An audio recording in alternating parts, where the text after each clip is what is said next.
నమస్కారం. ఎంఆర్ న్యూస్కి స్వాగతం. నేను మీ రవి. నెల్లూరు జిల్లా కావల్లో వైఎస్ఆర్ కాంగ్రెస్ పార్టీ అధిష్టాన పిలుపు మేరకు రైతులకు మద్దతుగా అన్నదాత పోరుబాట కార్యక్రమాన్ని నిర్వహించారు. ఈ కార్యక్రమానికి ముఖ్య అతిథిగా ఉదయగిరి నియోజకవర్గ వైసీపీ ఇన్ఛార్జి మేకపాటి రాజమోహన్ రెడ్డి హాజరయ్యారు. ఈ సందర్భంగా స్థానిక ఆర్ఎస్ఆర్ కళ్యాణ మండపం నుంచి ఆర్డీఓ కార్యాలయం వరకు భారీ ర్యాలీ నిర్వహించి ఆర్డీఓ వంశీకృష్ణన్ కలిసి వినతి పత్రం సమర్పించారు.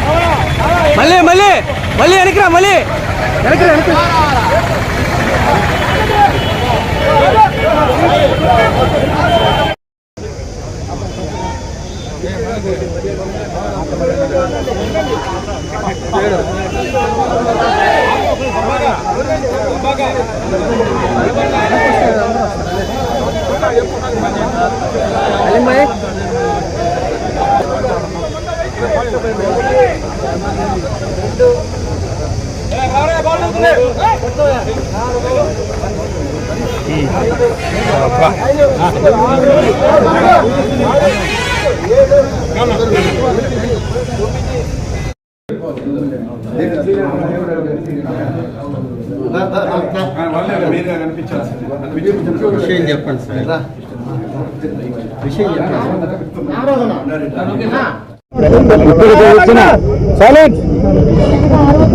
ఇక్కడికి వచ్చిన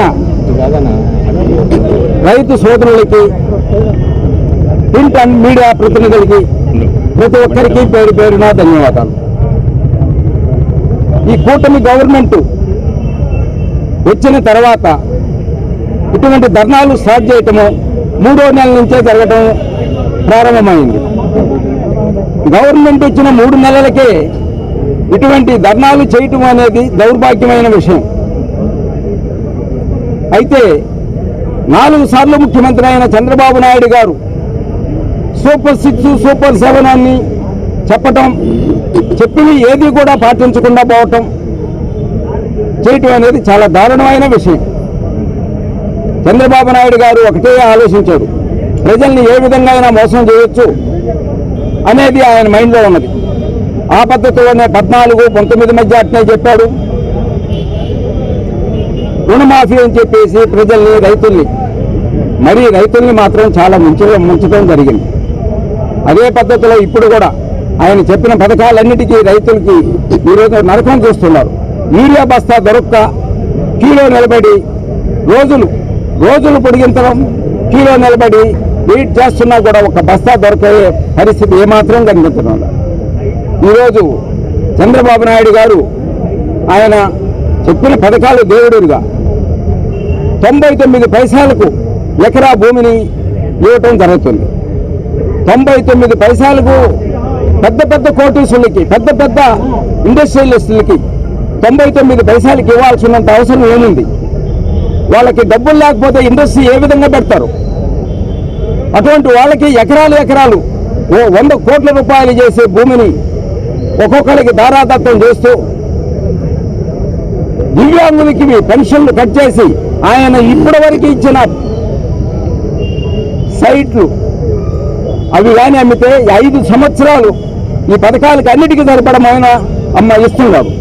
అంటే మేము మీడియాకి చెప్పటం కాదు, అది మీరే గ్రహించాలా. ఇంతంత 99 పైసలకి ఎకరా ఇచ్చి 100 కోట్ల రూపాయలు చేసే ఎకరాన్ని 99 పైసలకి ఇవ్వటం అంటే ఏంటి, మధ్యలో జరిగే మతలాభులు ఏమిటి అనేది ప్రతి ఒక్కరు గమనించాలా.